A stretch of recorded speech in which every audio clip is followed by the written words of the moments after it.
Денеска една интересна содржина да учевте како се добива земја од компост.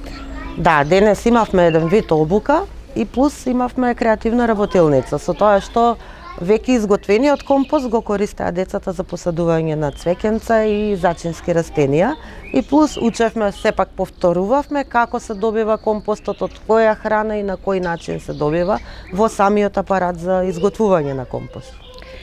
Видовме дека дечињата веќе разбраа суштината на реализацијата на проектот. Што ќе следи сега? Наредно е сега веќе ќе секојдневно, они и досега секојдневно веќе произведуваат компост од остатокот од храна од самиот ручек појадок и понатаму ќе си го користат за своите градини. Исто ќе си произведуваат и ќе си го користат со децата сами, исто ќе продолжат да си учат и да си го развиваат знаењето за посадување на растенија и на цвеќиња и на користење на самиот компост. Колку време компостерите се веќе во градинката?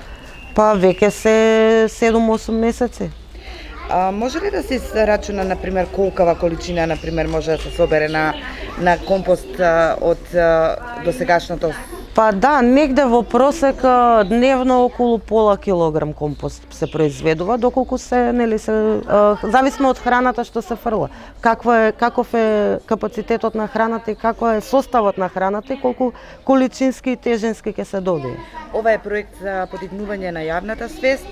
Задоволни ли сте што ја подигнувате јавната свест на најмладите во нашиот град? Да, презадоволни сме затоа што има многу голем интерес од самите деца, а и околината исто е многу заинтересирана. Веќе имаме контакт направено и со средните училишта кои се заинтересирани за самиот процес на работата на компостерите. Имавме еден вид презентација и обука на учениците од школите, така да, презадоволни сме, имаме многу голем успех со овој проект.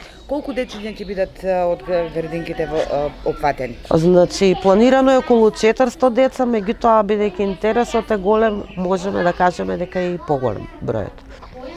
Ви благодарим.